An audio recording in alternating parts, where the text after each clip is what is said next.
जी घણા બધા સ્ટોક છે જેમાં પરિણામનું રિએક્શન આપણને જોવા મળશે। હું શરૂઆત ડિક્સન ટેક સાથે જ કરીશ। અહીંયા જે રીતે પરિણામ આવતા દેખાયા છે દરેક ફ્રન્ટથી એક સારા પરિણામ છે। નફો જે 24.7% આપણને વધતો દેખાયો છે અને 98 કરોડની આસપાસ પહોંચ્યો છે। આવકની વાત કરીએ તો ત્યાં 52%નો વધારો આપણને જોવા મળતો દેખાયો છે। 4,658 કરોડની આસપાસ આપણને પહોંચતા દેખાયા છે। એબિટાના ફ્રન્ટથી પણ સારા પરિણામ છે। 17.3% કંપનીના એબિટા વધ્યા છે, 183 કરોડની આસપાસ પહોંચ્યા છે। પણ માર્જિન થોડી ઘણી ચિંતા અહીંયા બનાવી રહ્યું છે। જે 5.1% પર હતા ત્યાંથી ઘટી અને 4%ની આસપાસ આપણને રહેતા દેખાયા છે। અનુમાન 4%નું જ હતું તો અનુમાન મુજબ જ માર્જિન રહેતા દેખાયા છે, પણ ઓવરઓલ એક ઘટાડો માર્જિનમાં આવતો દેખાયો છે। તો ડિક્સન ટેક ફોકસ રાખવાનું રહેશે। બ્રોકરેજ રિપોર્ટ આવ્યો છે જેફરીઝનો। તેમણે અંડરપરફોર્મ કોલ આપ્યો છે અને લક્ષ્યાંક વધાર્યા છે। 6,350%ના લક્ષ્ય તેમના તરફથી ડિક્સન ટેકનોલોજી માટે કરવામાં આવ્યા છે। તેમનું માનવું છે કે Q4માં મોટાભાગે પરિણામ જે છે અનુમાન મુજબ જ રહેતા દેખાયા છે અને મોબાઈલ સેગમેન્ટ જે છે ખાસ કરીને તે ફરી એકવાર તેના સેલ્સમાં વધારો જોવા મળતો દેખાયો છે। તેમ છતાં જે રીતે ઇનલાઇન રહેતા પરિણામ આવ્યા છે તેને કારણે તેઓ અંડરપરફોર્મ કોલ આપી રહ્યા છે। તો ડિક્સન ટેકનું કાઉન્ટર નજરમાં રાખવાનું રહેશે।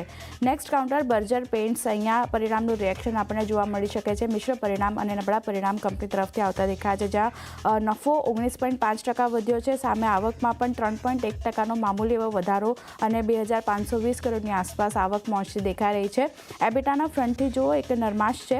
4.8% કંપનીના એબિટા ઘટ્યા છે અને માર્જિન પણ ઘટ્યા છે। 15.1%થી ઘટી અને 14% પર આપણને રહેતા દેખાયા છે। તો એબિટા અને એબિટા માર્જિન ઘટ્યા છે પણ નફો અને આવક વધ્યા છે, તો એક મિશ્ર પરિણામનું રિએક્શન બર્જર પેઇન્ટ્સ પણ બતાવી શકે છે। બ્રોકરેજ રિપોર્ટની વિગતો લઈ લઈએ। બર્જર પેઇન્ટ્સ પણ સૌથી પહેલાં મોર્ગન સ્ટેનલી તેઓ અંડરવેટ કોલ આપી રહ્યા છે। લક્ષ્યાંક 423 પ્રતિ શેરના તેમના તરફથી કરવામાં આવ્યા છે। તેમનું માનવું છે ખાસ કરીને એબિટા જે છે Q4માં એ એસ્ટિમેટ કરતાં 12% ઘટતા દેખાયા છે। નોમુરાનો રિપોર્ટ જોઈએ તો તેમણે રિડ્યુસ કોલ આપ્યો છે 450ના લક્ષ્ય સાથે। તેમનું પણ માનવું છે કે એબિટા જે છે ખાસ કરીને તે અનુમાન કરતાં નબળા રહેતા દેખાયા છે Q4માં અને HSBCનો બાય કોલ આપી રહ્યા છે। લક્ષ્યાંક તેમણે ઘટાડ્યા છે 600%ના લક્ષ્ય ઘટાડીને બાયકોલ તેમના તરફથી આવતો દેખાયો છે। વોલ્યુમ ગ્રોથ ખાસ કરીને તે મજબૂત જોઈ રહ્યા છે, તેમને કારણે તેઓ બાયકોલ આપી રહ્યા છે। તો બર્જર પેઇન્ટ્સના કાઉન્ટર પર પણ નજર રાખવાની રહેશે। નેક્સ્ટ કાઉન્ટર જે ફોકસમાં રહેશે તે LIC હાઉસિંગ ફાઇનાન્સનું છે। અહીંયા પણ પરિણામનું રિએક્શન આપણને સ્ટોક બતાવશે। પ્રોફિટ 7.6% કંપનીનો ઘટ્યો છે અને 1,090 કરોડની આસપાસ પહોંચતો દેખાયો છે। સામે NIIની વાત કરી લઈએ તો અહીંયા 12.4%નો વધારો આપણને જોવા મળતો દેખાયો છે। 2,237 કરોડની આસપાસ પહોંચ્યા છે। GNPA રેશિયો પર્સન્ટેજ વાઇઝ જોઈએ તો જે 4.26% પર હતો ત્યાંથી ઘટી અને 3.31% પર રહેતો દેખાયો છે અને NNPA રેશિયોની વાત કરીએ તો 2.24%થી ઘટી 1.63% પર રહેતો દેખાયો છે। સાથે જ net interest margin year on year basis પર આપણને વધતા દેખાયા છે। 3.15%ની આસપાસ પહોંચ્યા છે। કોસ્ટ ટુ ઇન્કમ રેશિયોની વાત કરી લઈએ તો ત્યાં પણ આપણને વધારો જોવા મળતો દેખાયો છે। 16.74% પર કોસ્ટ ટુ ઇન્કમ રેશિયો પહોંચ્યો છે। અધર ઇન્કમની વાત કરી લઈએ તો યર ઓન યર બેઝિસ પર 32.8%નો ત્યાં વધારો જોવા મળતો દેખાયો છે। ઓપેક્સ યર ઓન યર બેઝિસ પર 38% વધતા દેખાયા છે અને ઓપરેટિંગ પ્રોફિટની વાત કરી લઈએ તો ત્યાં પણ 8.7%નો વધારો આપણને યર ઓન યર બેઝિસ પર જોવા મળતો દેખાયો છે। તો એક ઓવરઓલ સારા પરિણામ કહી શકાય LIC હાઉસિંગ ફાઇનાન્સ તરફથી આવતા દેખાયા છે, જ્યાં માત્ર નફો થોડો ઘણો ઘટ્યો છે પણ બાકી ફ્રન્ટથી એક સારા પરિણામ આવ્યા છે। Brokerage report Morgan Stanley LIC housing finance પર ઇક્વલ વેટ કોલ આપી રહ્યા છે। લક્ષ્યાંક 585 પ્રતિ શેરના તેમના તરફથી કરવામાં આવ્યા છે। ખાસ કરીને તેમનું માનવું છે કે જે નેટ ઇન્ટરેસ્ટ માર્જિન વધ્યા છે ખાસ કરીને તે વધુ ઓપરેટિંગ કોસ્ટ અને ક્રેડિટ કોસ્ટના કારણે આપણને વધતા દેખાયા છે, તો તેને કારણે તેઓ ઇક્વલ વેટ કોલ આપી રહ્યા છે। ફોકસ રાખવાનું રહેશે LIC હાઉસિંગ ફાઇનાન્સના સ્ટોક પર। ટીટાગઢ રેલની વાત કરી લઈએ। અહીંયા પણ પરિણામનું રિએક્શન સ્ટોક બતાવશે। સારા એવા પરિણામ દરેક ફ્રન્ટથી આવતા દેખાયા છે। નફો 64% વધતો દેખાયો છે અને 79 કરોડની આસપાસ પહોંચ્યો છે। આવકની વાત કરીએ ત્યાં 8%નો વધારો છે। એબિટાના ફ્રન્ટથી પણ સારા પરિણામ છે। 25.7% કંપનીના એબિટા વધ્યા છે અને 120 કરોડની આસપાસ પહોંચ્યા છે, જ્યારે માર્જિન જે 9.8% પર હતા ત્યાંથી સુધરી અને 11.4% પર આપણને રહેતા દેખાયા છે। તો દરેક ફ્રન્ટથી એક સારા પરિણામ ટીટાગઢ રેલ સિસ્ટમનું કાઉન્ટર પર નજરમાં રાખવાનું રહેશે। અહીંયા પણ બ્રોકરેજ રિપોર્ટ આવ્યો છે મોર્ગન સ્ટેનલીનો। વિગતો લઈએ તો તો તેમણે ઓવરવેટ કોલ આપ્યો છે 1285 પ્રતિ શેરના લક્ષ્ય સાથે. તેમનું માનવું છે કે ગ્રોથ ખાસ કરીને આપણને વધતો દેખાઈ રહ્યો છે ને સ્ટેડી હવે આવનાર દિવસોમાં આ ગ્રોથ જે છે તે રહેતો દેખાઈ શકે છે.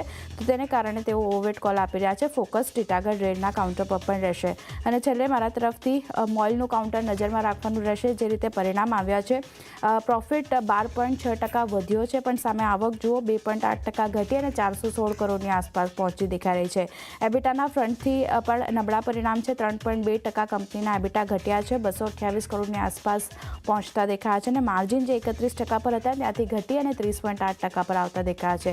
તો અહીંયા પણ એક મિશ્ર પરિણામનું રિએક્શન મોઇલનું કાઉન્ટર આજે બતાવશે. તો અહીંયા પણ નજર રાખવાની રહેશે. તો આ બધા કાઉન્ટર છે, ખાસ કરીને ડિક્સન ટેક, બર્જર પેઇન્ટ્સ જેવા, જેના પર ખાસ ફોકસ રાખવાનું રહેશે. પણ તૃપ્તિ, અન્ય પણ ઘણા બધા સ્ટોક છે જેમાં રિએક્શન જોવા મળશે. તમે ક્યાં નજર રાખી રહ્યા છો? આરતી, તમે પરિણામથી શરૂઆત કરી, હું પણ પરિણામથી જ શરૂઆત કરું છું. તો શરૂઆત આપણે થોમસ કુકથી કરશું. તો થોમસ કુકના પરિણામ આવ્યા છે, જેમાં ખાસ કરીને કંપની ખોટમાંથી નફામાં આવતી આપણને જોવા મળી રહી છે કે 0.7 કરોડની સામે આપણને લગભગ 56.6 કરોડનો નફો આવતો જોવા મળ્યો છે. આવકના ફ્રન્ટ પર નજર કરીએ ત્યાં પણ લગભગ આપણને 26.7%ની આવક આપણને વધતી જોવા મળી છે અને 1663.8 કરોડ પર આપણને આવક આવતી જોવા મળી રહી છે. એબિટાના ફ્રન્ટ પર નજર કરીએ ત્યાં પણ આપણને બમણે એબિટા આવતા જોવા મળે છે. 36.1 કરોડની સામે લગભગ આપણને 91 કરોડના આપણને એબિટા આવતા જોવા મળ્યા છે. માર્જિનના ફ્રન્ટ પર નજર કરીએ ત્યાં પણ આપણને સારો એવો ઉછાળો જોવા મળ્યો છે.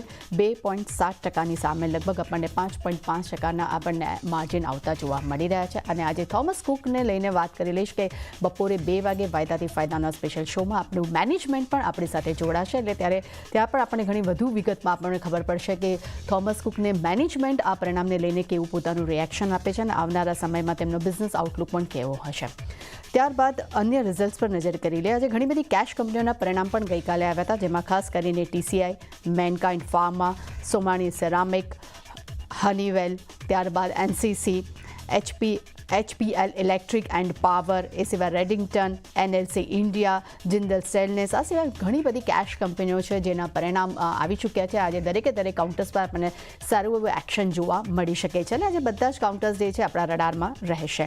ત્યારબાદ ન્યૂઝ બેઝ પર નજર કરી લે. શરૂઆત મહિન્દ્રાથી કરશું. કંપની માટે એક પોઝિટિવ સમાચાર આવતા જોવા મળી રહ્યા છે.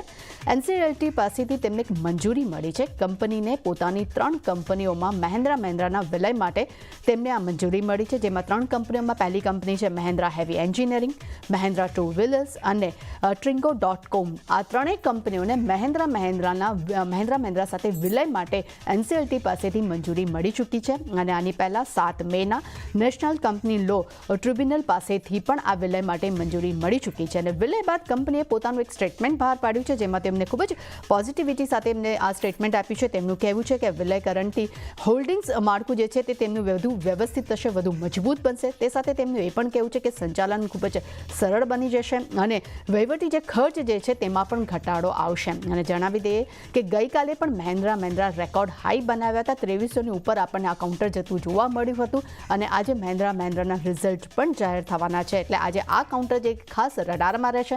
એક તરફ પોઝિટિવ સમાચાર આવી રહ્યા છે અને બીજી તરફ આજે એના રિઝલ્ટ્સ પણ આવવાના છે. ત્યારબાદ નજર કરી લે ઇન્ફોસિસ પર. ઇન્ફોસિસને લઈને પણ પોઝિટિવ સમાચાર છે. કંપનીએ SAP એમર્સસ સાથે તેમને કરાર કર્યા છે અને ખાસ કરીને તેમને ક્લાયન્ટને સારી POE સર્વિસ જે છે તે પૂરી પાડવા માટે તેમને આ કરાર કર્યા છે. અને આ કરારથી કંપનીની રેવન્યુ ગ્રોથ મજબૂત થશે તેવી તેઓ અપેક્ષા પણ રાખી રહ્યા છે. સાથે આ કરાર બાદ ગ્રાહકોને ઇન્ફોસિસ કોબાલ્ટ અને ઇન્ફોસિસ ટોપાઝ આ બંનેનો સર્વિસ જે છે તેનો ઉપયોગ કરવા મળશે. જેમાં ખાસ કરીને અગર ઇન્ફોસિસ કોબાલ્ટની વાત કરીશ તો ઇન્ફોસિસ કોબાલ્ટ જે છે તે ક્લાઉડ છે, તે ડેટા સર્વિસ પૂરી પાડે છે અને સાથે AI પાવર બિઝનેસની સર્વિસ પણ ગ્રાહકોને પૂરી પાડશે. તે સાથે અગર ઇન્ફોસિસ ટોપાઝની વાત કરીશ તો તે કવરેજનું કામ કરે છે, પાવર કવરેજનું કામ કરે છે. આ સર્વિસ પણ તેઓ ગ્રાહકને પૂરી પાડશે. એટલે આજે ઇન્ફોસિસ પણ ઘણું ફોકસમાં રહી શકે છે. ત્યારબાદ નજર કરી લે આઈસર મોટર્સ પર. તો કંપનીના જેવી ગઠનના સમાચાર આપણી સમક્ષ આવતા જોવા મળ્યા છે.